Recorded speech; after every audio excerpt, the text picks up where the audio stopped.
Welcome to this week's edition of Rugby Unfiltered. I'm your host, Jan de Koning, and with me, as always, Eugene Eloff. Loffie, welcome. Hi, Jan. Thanks. Yes, a lot of interesting happenings in rugby in the world. So, yes, let's jump into it. Eugene, I had the privilege, let's call it a privilege. I had the privilege of sitting in on the Cheetahs press conference this week. And the reason why I decided to join them, because I mean it's SA Cup and we don't give much attention to the SA Cup. The reason why I did that was because the Cheetahs are at the risk for the first time in history of not qualifying for the Currie Cup. It's an unheard thing of, they're sitting fifth in the SA Cup, and they will most likely beat the Border Bulldogs this coming weekend. But after that, they've got a really tough game against Griquas. So there's a challenge for them. Of course, they can win both games. They can get their 10 points. So it was important that we sit in and ask, and I wanted to ask Frans Steyn, which I did, how important is it that they qualify for the Currie Cup, given that there's all these reports that the Cheetahs will get an invite to the URC if Wales reduce their teams to 3. So it's all major developments around the Cheetahs. Yes, Jan, a lot of it are rumors and hearsay and... But, listening to Frans, I've also had the privilege, to use that word again, of coaching him at the junior box for 2 years. And I could see that Frans was very strict, and you can see they're under pressure. And sometimes when you know like that, he also said it, that they got themselves there, they need to get themselves out. And that's an attitude to have. Sometimes you can only control the controllables. But, Jan, I want to take it further. And I think things in Bloemfontein are not going as it always did. Because if you go look at the Varsity Cup, Shimlas didn't qualify. If you go look at Grey are not having the results they always have. So I don't know if there's a decline of rugby in Bloemfontein. And, we need that province. And I can feel that pain, and knowing that they might lose their jobs. So maybe it's time also for them to go sit and regroup and say, right, where do we start rebuilding? And I remember just when I joined Boland, that's exactly what we did. We tried to rebuild. And the year that we won the First Division Currie Cup, unfortunately, there was not promotion relegation, but that's it. You just adapted that. So, yeah, I feel for the guys. There's a lot of rugby brains coming out of Bloemfontein and the Cheetahs, and we need them. And I hope they get a solution. Yeah, you touched on it, and Frans made up, and we'll listen to the entire conversation now. But Frans made the point that if they don't qualify for the Currie Cup, there's a realistic chance that they will all lose their jobs. And we know there has been questions raised, and as that happens in Bloemfontein, I mean, we've seen with the previous administration, there's always people that when it doesn't go well, they'll start asking questions. And they said, what about the salaries of the coaches? And we know that they haven't contracted as many people as always, because they had to financially, there's financial constraints, because they had to get some of their supporters and their businesses in Bloemfontein to bail them out. So it is a very tough situation. It's not a big economy. The biggest problem there is Bloemfontein is a very small economy. The Free State is agriculture by and large.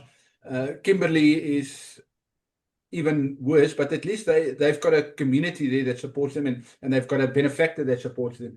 So I think now's a good time to listen, and people will get a sense of how urgent it is for Cheetahs in the next 2 rounds of the SA Cup. It's quite easy. If we don't win these 2, then none of us probably is going to have jobs left. Frans, a lot of reports have come out about the potential of the Cheetahs going to the URC. Have you guys got any news? Can you share anything with us? Jan, no, I can't. I'm just focused on this SA Cup. And the position we find ourselves in. And we need to get out of this. It doesn't even help us looking at the URC if we can't get out of this hole. Yeah. I understand your cautiousness of looking to other competitions, but not qualifying for the Currie Cup and then suddenly getting an invite, would that be or does this add more pressure to qualify for the Currie Cup? No, not really. I think we've been playing since December, the guys, so we've been working hard all year round.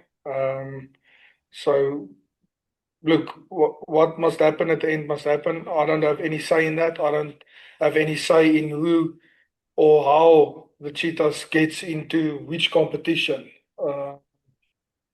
All I can say is the Greek was 3 or 4 years ago was also at a stage, and we're trying to build a place. We're trying to do our best every day, and yeah, we keep on fighting every day. Yeah. If you have to look at specific areas or a specific area of your game that needs to improve, that will give you those 2 vital wins at the end of the season, what would that be? Yeah, I think playing for 80 minutes. I think we're gonna have we need 2 weeks of 80 or 90-minute performances. That's the biggest thing. I think our first half against Falco was good. Our second half, our comeback against SWD was good. Second half against Griffins was good. So we need an 80-minute performance. Yeah. The inconsistency, for a lack of a better word, the fact that you can't play a full 80 minutes, is that something to do with experience, given the general age of your squad, or is it just something that happens? I think myself, Tiaan, and Ruan looked at and our conditioning coach looked at everything we do during the week, and we're trying to find the best way to fix it. It comes down to us planning and getting the guys right for the weekend.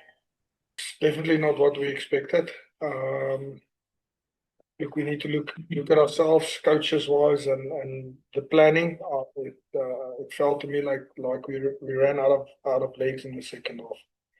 So what we do during the weeks, how we do it, we need to find the best way to give us the most or the best possible chance for the next 2 weeks. So we need to be positive, and like I said, we need to control what we can. We come in every day, work hard, do our best, and yeah, we're gonna go down. If it doesn't work out, then we know we gave everything to this place.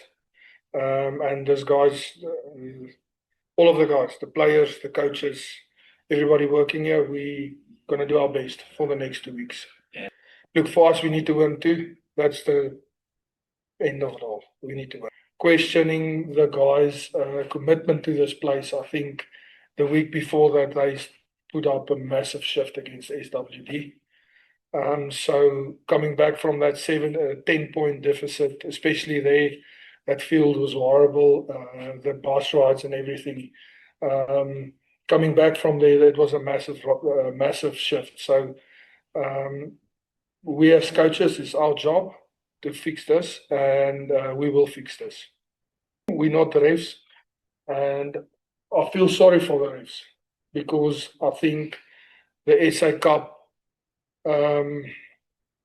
in South Africa is the biggest competition that there is for actually everybody that is not in the URC. I mean, if you don't qualify, you screwed.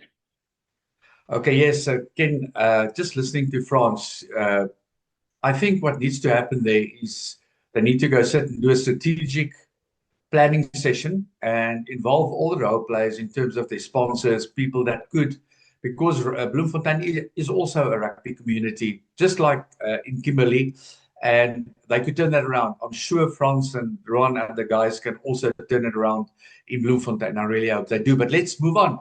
URC this weekend just passed. The Bulls winning the Scarlets, and I think that was too close for home, but a win is a win. They played away, 23-21. I think the big surprise, Jan, of the weekend, which also brought us the line into a better position, is Benetton beating Leinster. That was a big surprise, 29-26, and nobody would predict that. I think most guys with their Super Blue were out of it there. And then, of course, the Lions are still keeping on with their winning ways, 33-4 against Connacht. I can't remember the score, but it was the Lions at 33. So they are on a roll, and their test is coming now. And And then if we look at the Stormers, Dobbo's got it right to give them, they got their momentum again. And this is what they should build on. You can see Glasgow was flat. They were absolutely flat. And what I like about Franco, he doesn't look for excuses. He took it on the chin and that's it. And they're carrying on. Let's hope the South African teams that are through can take it through. That brings me to the Sharks that I feel for not qualifying. I'm worried if I read in the media and the papers that they're looking at James O'Connell, ex-Aussie, as a fly-off, bringing him in. I think then we're doing something. And then losing a guy like that youngster going to the Bulls now, which I think was the next generation, great Gilumia fly-off. So, but we sitting here never know what goes on in the boardrooms and what their strategic thinking is behind contracting players. But everything I'm talking now about is what I read in the media, Jan. Eugene, it's quite important that we look forward. I mean, it was a very big weekend for the Stormers, who's now top of the standings, the Lions, like you said, and then the Bulls also came back from their tour. So let's start at the bottom. Bulls moved into 7th place, and they play the two Italian teams, Benetton and Treviso, in the next 2 weeks. Well, everybody's got to break this weekend because European Cup or European semi-finals. So there's no South African teams involved. But the following weekend, then the 8th and 9th of May, then the Bulls are playing at home. And then they've got the two Italian teams on consecutive weekends. So they can move into 4th place even in the top 4 if they win and some of the other results goes in their favor. You know, I mean, Glasgow, like you said, is struggling. They are still top 4th, but I think they're struggling. Franco probably can get them. You know, they also got a week off this week. They're back at home, so they should be fine. And I'm sure. And then the other issue is teams like Leinster and them are playing this weekend, and they in the semi-final, so they might have to rest their players the next week, or they might have injuries. So who knows what type of team Leinster fields when it resumes. So we've got the Lions, who's moved up to 3rd, play Leinster and then Munster. So it's a very tough tour for the Lions, a vital tour for the Lions. They need about 2 points, maybe 1 win to secure a top 8 finish. But I would think they've already achieved more than we expected. I mean, and I will say it again, my apologies to Ivan van Rooyen. I know I was harsh on him, but it's at a time when they weren't performing very well. So I say to Ivan and his team, well done. They've got it together. 6 wins in a row. That's massive. It's the most URC wins in a row they've ever had. And they've got a chance of finishing in the top 3, top 2, even if the results go their way. So let's see how things go. And then, yeah, I mean, like we say, Glasgow, they are still sitting 2nd, given Leinster's loss. But will they have enough in the tank, or will they revive themselves? And then the Stormers, who play Ulster away, and then Cardiff in the final round, and those are on 4G pitches. So the challenge for the Stormers is not so much whether they can beat these teams. They've got the quality. They showed they got the quality. I mean, the way they dismantled Glasgow shows they've got the quality. But they don't enjoy playing on the 4G pitches, and they're quite open about it, that 4G pitches are dangerous. And we've seen some weird injuries on 4G pitches. You know, apart from the carpet burns or grass burns or whatever you want to call it. People get things like turf toe. When people don't understand what's turf toe, is when your studs get stuck in the turf and your toe bends so badly that it's like a fracture of the toe, and it's very painful, and that takes very long because it's a part of the body that's always under pressure. So that takes a long time to heal. So that's why Salman Murat has been out all this time and it's called turf toe, but it's the same as a foot fracture, a minor foot fracture, and it takes time to heal. So that's a challenge for the Stormers playing those 2 games on 4G pitches. Yeah, Jan, I think any team will just be happy to be in a playoff or to still play and be competitive. So what happens between those 4 lines is what's important, not the surface and the weather and so on. you need to go play. But I just want to stop before we carry on. I think it's time we've been hard because we both are very staunch Lions supporters. But I think maybe it's also good now to give credit to Neville Jardine, the president, and to Roelof and Altman that's actually stuck to those guys through difficult times. And the most important is for the team now is to carry on doing what they're doing and keep that.